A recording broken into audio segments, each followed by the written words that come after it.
Dios los bendiga a cada uno en esta mañana. Continúe esa bendición. Amén. ¿Ha venido buscando esa bendición? A raíz de un resumen que me pidió la evangelista Ana ahí para las hermanas de Montevideo, que no me sentía muy en condiciones ni de sentarme ni de leer la Biblia. Estoy en recuperación de una enfermedad y a punto de ser operado, pero el primer lugar es para Dios, por eso acá estamos, para servirle, para también estar buscando de su auxilio, para poder estar buscando de su bendición. Y hice allí un resumen mental que lo transmití y luego le puse una imagen que conmemora la cena del Señor y lo publiqué en varias oportunidades en una de las plataformas que tenemos de la Iglesia Cristo la Respuesta. Ya para esta mañana hay aproximadamente unas 2000 reproducciones de personas que no solo le han puesto me gusta, lo han guardado en favorito, porque muchos desconocen de ese plan de salvación de Dios, el cual es nuestra misión poder transmitirle al mundo. Las personas se equivocan cuando piensan de que Dios está esperando que el diablo haga una mala jugada para venir y remendar la situación. Piensan que desde la desobediencia del hombre en el huerto del Edén y de ahí en adelante Dios ha tenido que ir enmendando el plan para que nosotros pudiésemos alcanzar la salvación. Sin embargo, hermano, nosotros sabemos que esa salvación es por un conocimiento anticipado de aún antes de que el mundo fuese creado, el Señor nos conoció. Y el Señor, hermano, habiéndonos conocido, nos eligió por su gracia. No nos eligió como esa historia cuando Samuel es enviado a la casa de Isaí a ungir al próximo rey. Y este hombre de Dios, el último profeta de Israel, Samuel,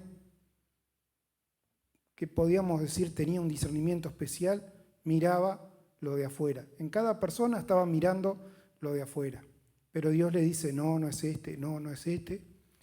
Y parecía que se habían acabado ya los candidatos. Dice, pero ¿no tienes aún otro hijo? Sí, más chico, dice, pero está en el campo cuidando las ovejas. Ese hombre que cometió montones de errores en su vida, pero que sin embargo tenía un corazón conforme a la voluntad de Dios. Y cuando leemos los salmos, hermanos, y vemos ese espíritu de alabanza donde exhorta no solo al músico principal, a todos, incentivándolos a alabar el nombre de Dios, dice el músico principal, acá, dice todo lo que respira, alábele sol, luna, estrellas, las constelaciones, todo, alabe el nombre de Jehová.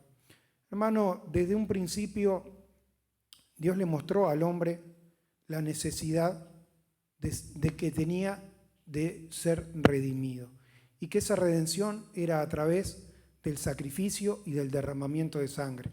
Desde los dos primeros hijos allá de Adán y Eva, Dios ya le mostró esta realidad, aceptando una ofrenda y rechazando otra. El Señor, hermano, rechaza si nosotros venimos y queremos por nuestros propios méritos, por nuestro propio esfuerzo, alcanzar una buena conciencia delante de Dios. El Señor lo rechaza. Es necesario el derramamiento de sangre. Y de ahí en forma esporádica, los patriarcas fueron ofreciendo holocaustos en diferentes lugares donde Dios se manifestó, como se manifestó allí en Betel, en diferentes lugares, y allí ofrecían un sacrificio. Hasta que al pasar del tiempo, Dios va revelando cuál es su plan de salvación. Y había decidido de un pueblo que ya lo hemos estudiado en reuniones anteriores, Dios los llamó de apartarse del mundo, apartarse allí como llamó a Abraham, de Ur de los Caldeos, y lo vimos en una reunión hace poco, una ciudad que estaba en el mismo valle donde se encontraba Babilonia, Babel. Le dice, vete de ahí, vete de tu tierra y de tu parentela, en ti serán benditas todas las naciones y haré de ti una gran nación. Qué promesa cuando era uno solo, difícil de creer que pueda cumplirse, pero Abraham creyó a Dios y le fue contado por justicia, nos enseña la palabra, y dejó todo como Dios lo había mandado y fue peregrino en la tierra. Le dijo, bueno, mira para todos lados, todo esto no te voy a dar para asentar un pie a ti, pero será tuyo y de tu descendencia. Pero primero vendrán las pruebas, hermano. Y estuvieron en Egipto por 430 años, hermano. Y allí Dios envía un libertador. Cuando ese libertador fue confiando en su sabiduría, en su fuerza, porque había sido adiestrado y será llamado el hijo de la hija del faraón en toda la disciplina. Usted sabe, hermano, los grandes monumentos y lo avanzada que era la civilización egipcia. Moisés se crió en la cuna de eso. Cuando en su sabiduría quiso rescatar al pueblo, tuvo que salir disparado. Y parecía que había perdido toda esperanza. 40 años después, pastor de ovejas, cuidando ovejas, el Señor lo vuelve a llamar y dice, ahora es el tiempo de Dios. Porque Dios tiene un tiempo, hermano, para llamar a sus hombres y los llama allá en medio de la zarza. Pero, ¿cómo voy a ir yo? Ni siquiera tengo habilidad de labios para hablar. ¿En nombre de quién voy a ir? Dile, yo soy, te envía. Y ese yo soy, hermano, es el que viene a manifestarse en el Nuevo Testamento. Dice, no tiene ni 50 años y has visto a Abraham. Dice, antes que Abraham fuese, yo soy. Él era el yo soy, hermano, la roca espiritual que acompañó al pueblo de Israel en su travesía. Esa roca es Jesucristo. Que en su plan de salvación Dios va manifestando en la medida y al tiempo que Él quiere. La tarea que le encomendó no era una tarea fácil. Este pueblo era útil para construir ladrillo y estaba esclavizado allí. Y para mostrar su gloria, hermano, Dios endureció el corazón de Faraón y vinieron una plaga y otra plaga que usted la conocerá. Y la menos conocida, increíblemente, es la más trascendental, que es donde Dios le había dicho, bueno, dice, yo voy a dejarlo salir con mano alzada y brazo extendido. No iban a salir a escondidas, no iban a salir escapados de noche con algún plan para engañar a los egipcios, a sus captores. Dice, cada uno, dice, pídale a su vecino, dice, y a su vecina, que les den oro y plata. Y tenían una gran abundancia, hermano, porque cuando usted mira una vez ya en el camino, en el desierto, Dios le dice, haz el tabernáculo de reunión. Los encargados de contabilizar la ofrenda de piedras preciosas, de oro, todo, tuvieron que ir y decirle a Moisés, dile al pueblo que no ofrende más, porque es demasiado, ya sobreabunda para esta misión que Dios te ha encomendado. Y allí, entonces, aquella última noche, Dios le dice que apartaran un cordero, lo sacrificaran, y ese cordero tenía que ser comido con pan sin levadura. Y la señal, porque había una señal que distinguía que aquel pueblo se había acogido, había creído a la promesa que Dios enviaba a través del libertador, tenían que pintar con la sangre de aquel cordero los marcos de sus puertas. De esa manera, en aquella noche iba a pasar el ángel de la muerte, dando muerte a todo primogénito, tanto de hombres como de bestias, salvo en aquellas casas donde estuviese pintada la sangre. Y el ángel vería la sangre y pasaría de largo. Y cuando aquello sucedió, el faraón espantado dijo, bueno, vete con tu pueblo. Y allá salen.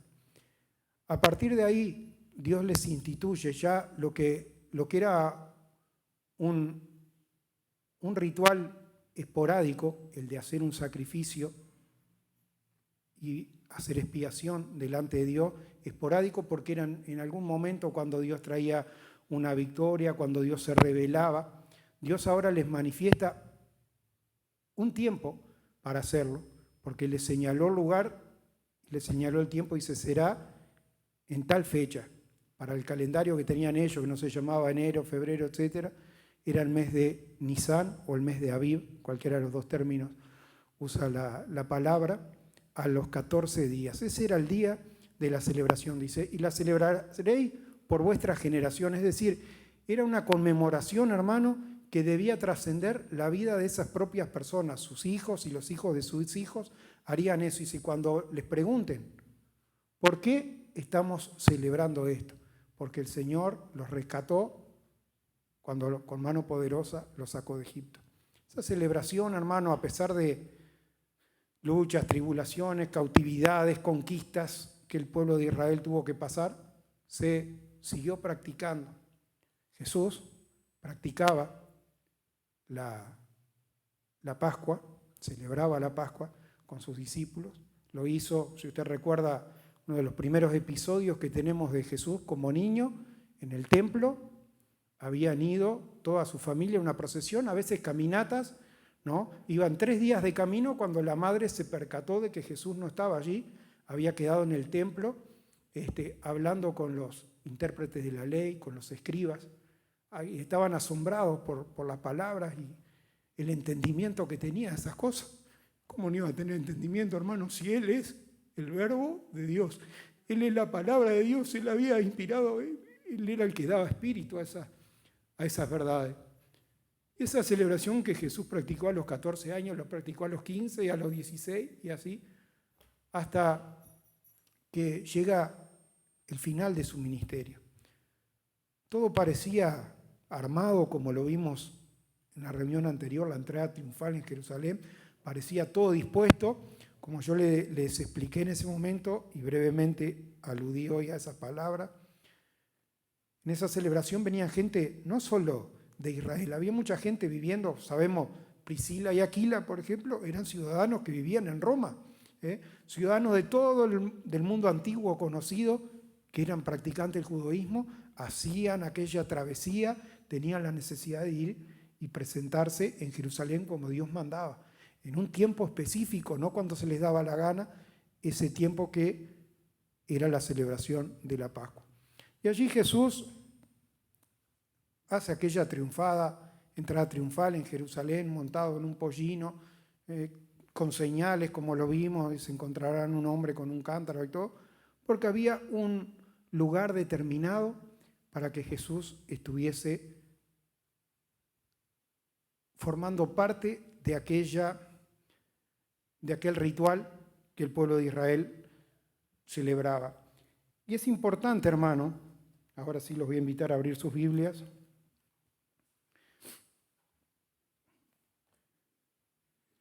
Es importante que nosotros entendamos que nosotros no estamos celebrando el rito de la Pascua que el pueblo de Israel celebraba. Hoy nos sacrificamos un cordero, no vamos a comer cordero, sino que nuestra celebración hoy conmemora la muerte de Cristo. Él vino a revelarla al pueblo. Primero allí parecía que iba a ser una Pascua como cualquiera de las Pascuas anteriores, pero en esta ocasión Jesús les iba a manifestar algo que ya Dios le había revelado a Juan el Bautista. Cuando Jesús se bautiza y lo ve pasar por allí, dice, he aquí el Cordero de Dios que quita el pecado del mundo. Quita el pecado del mundo. Todo lo anterior, hermano, aquellos corderos, era una figura, una representación del verdadero Cordero de Dios. Un Cordero, hermano, que no muere cada año como tratan de mal enseñar las religiones, hermanos, que no conocen, no se someten a las directivas y a la sana doctrina que está en la palabra. Él vino y murió una vez y para siempre. El Cordero inmolado, Jesucristo. Pero ahora, hermano, como ya también lo estudiamos el domingo pasado, vendrá como Rey de Reyes y Señor de Señores, no en un burrito, montado en un caballo blanco, fiel y verdadero, y va con justicia, hermano, va a venir y va a reinar sobre la tierra y a subyugar a los enemigos. En Lucas capítulo 22, voy a hacer la lectura y después una breve explicación, porque muchas cosas se explican por sí mismas, pero otras tenemos necesidad de que yo hoy las aclare, aún para los que somos viejos en el camino del Señor. Llegó el día 22:7 de Lucas. Llegó el día de los panes sin levadura, en el cual era necesario sacrificar el cordero de la Pascua. Y Jesús envió a Pedro y a Juan, diciendo: Id, preparadnos la Pascua para que la comamos. Ellos le dijeron: ¿Dónde quieres que la preparemos? Él les dijo: He aquí, al entrar en la ciudad os saldrá al encuentro un hombre que lleva un cántaro de agua, seguidle hasta la casa donde entrare. Y decid al padre de familia de esa casa: el maestro te dice, ¿dónde está el aposento donde he de comer la Pascua con mis discípulos? Entonces él os mostrará un gran aposento alto, ya dispuesto, preparad allí. Todas las cosas, hermano, Jesús conocía todas las cosas de antemano, sabía cómo iba a entrar, sabía dónde iba a celebrar, sabía aún las cosas que iban a pasar en aquellos momentos.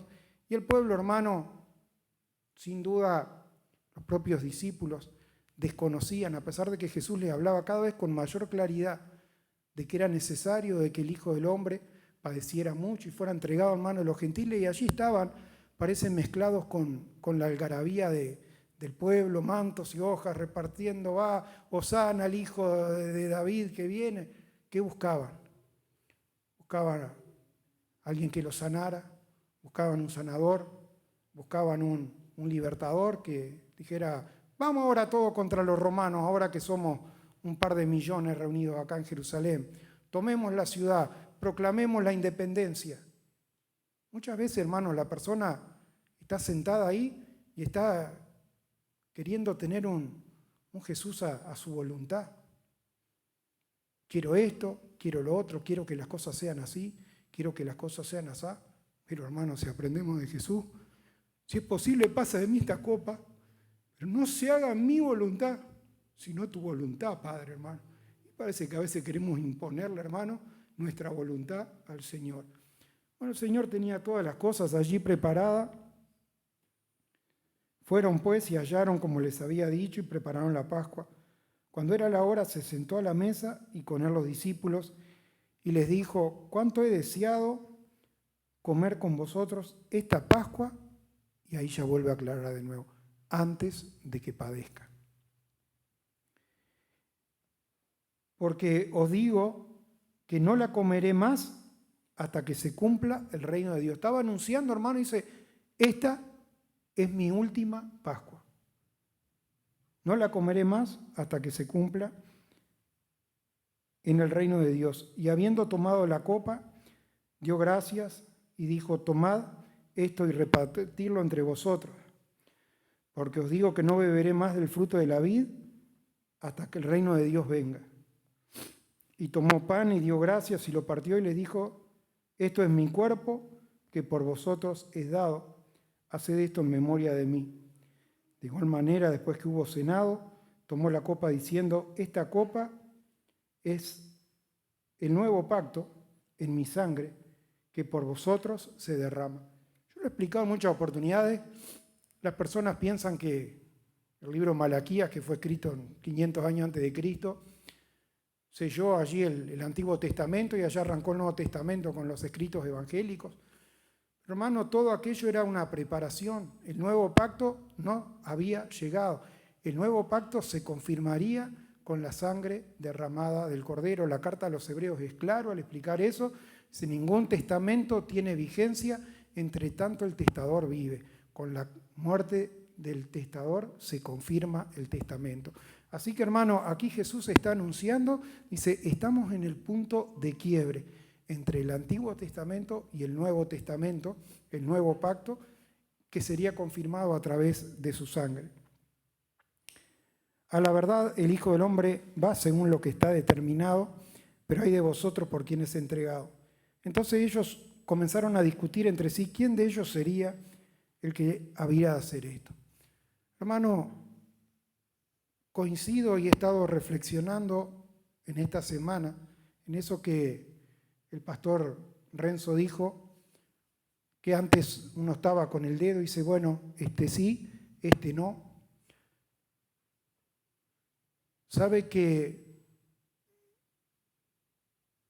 hubo una señal, dice, Señor, lea porque hay 4 evangelios que hablan acerca de la institución del Señor. Y no podemos extendernos, hermano, pero tenemos la palabra para luego ir y ver confirmadas estas cosas. Señor, ¿quién es el que te va a traicionar? ¿Quién es el que te va a traicionar? Yo le pregunto, ¿quién era el que iba a traicionar? ¿Cuál? Jesús lo señaló.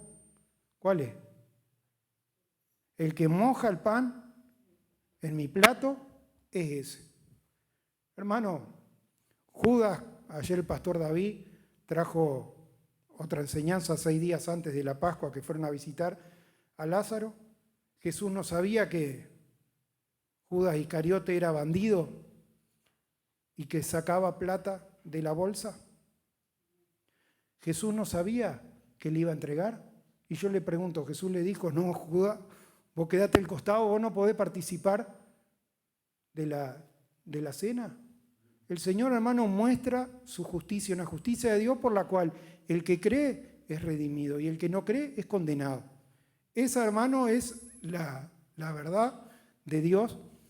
Y tal vez, permítame el ejemplo, nadie se sienta ofendido, sabe que el Evangelio de Juan dice que esa misma noche, aparentemente la secuencia habría sido, comenzaron comiendo la Pascua, luego Jesús se levanta, se ciñe, se agarra una toalla, comienza a lavar los pies de los discípulos. Era una costumbre, hermano, imagínese, a mí no me gusta mucho andar de chinela, en algún momento andaba sandalia, y cuando uno hace calor y se transpira un poco, no hay cosa más incómoda que tener los pies medio pegajosos de la arena que se le pegan. Y no andaban, hermano, como nosotros en un auto que nos deja en la puerta de la iglesia, con championes cerrados, que nos tomamos una ducha agua caliente antes de venir. Venían de una caminata, esas aldeas distaban a kilómetros una de otra, caminos polvorientos. Era una costumbre que era necesario lavarse los pies. Generalmente el siervo venía y lavaba los pies. Pero allí, hermano, estaban los discípulos y todos se sentían muy importantes para lavarle los pies a los demás. Y Jesús, hermano, se paró, dice, y le lavó los pies. Y lo que yo quiero rescatar, hermano, es esa actitud equivocada en la que estaban los 12 discípulos. Por eso voy a leer 2 versos más. Hubo también entre ellos una disputa sobre quién de ellos sería el mayor. Imagínense, hermano, Jesús en un momento, dice que cuando fue allí al Getsemaní oraba, dice, y le caían grandes gotas como de sangre de su rostro por toda, hermano, esa contradicción de pecadores contra sí mismo que él estaría cargando sobre la cruz del Calvario, hermano, el pecado de todos los redimidos. No el pecado de todos, el pecado de todos los redimidos. No nos equivoquemos, dice, Señor, yo no te ruego por todos, el Señor no ruega por todos los hombres, ruego por lo que me has dado, por los que han de creer en mi nombre. Hermano, Jesús no murió para salvar a todos los hombres, murió para salvar a todos los hombres que reconozcan que Él es el Cristo y que solo en Él hay salvación. Y allá estaban, hermanos, los discípulos, y dicen, yo soy más importante que vos porque yo sé tocar el bajo. No, yo soy más importante porque le digo el bajo porque es lo que toco yo, entonces, a no señalar a nadie, hermano. Pero los discípulos, hermano, estaban en esa actitud equivocada y dice, pero no he aprendido nada. 3 años y medio con ustedes. Y yo, el Señor, como siervo, humillado, dice, estoy como, entre ustedes, dice, no como el servido, sino como el que sirve.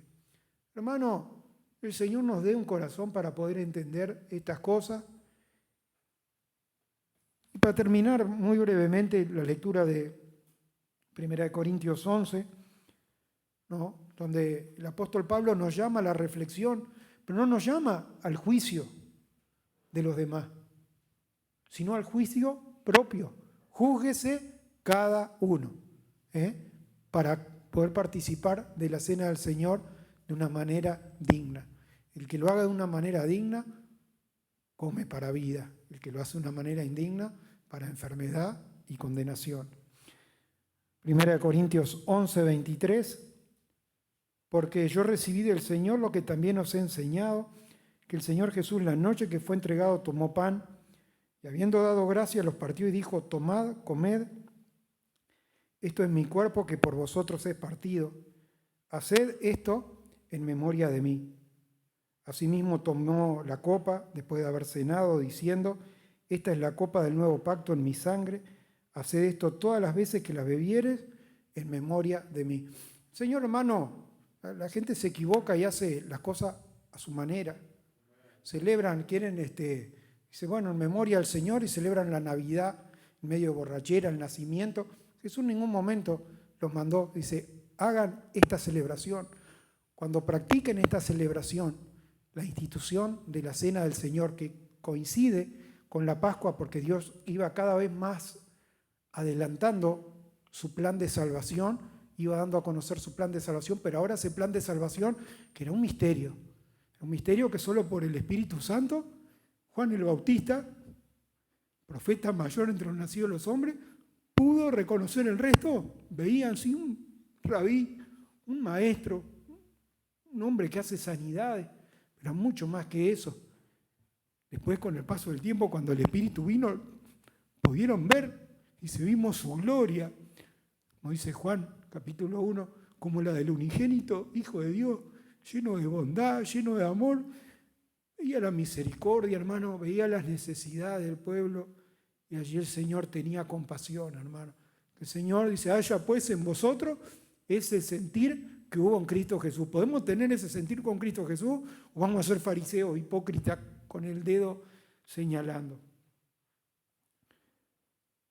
Por lo tanto, pruébese cada uno a sí mismo y coma así del pan y beba de la copa. Porque el que come y bebe indignamente, sin discernir el cuerpo del Señor, juicio come y bebe para sí. Por lo cual hay muchos enfermos y debilitados entre vosotros, y muchos duermen. Si pues nos examinásemos a nosotros mismos, no seríamos juzgados. Mas siendo juzgados, somos castigados por el Señor, para que no seamos condenados por el mundo. Así que, hermanos míos, cuando os reunís a comer, esperaos unos a otros. Hágase todas las cosas con un orden como Dios establece. Hasta acá viene la introducción mía. Ahora yo lo dejo con el pastor Renzo, que va a dirigir el resto de la reunión y de la cena del Señor, etc. Bendiciones.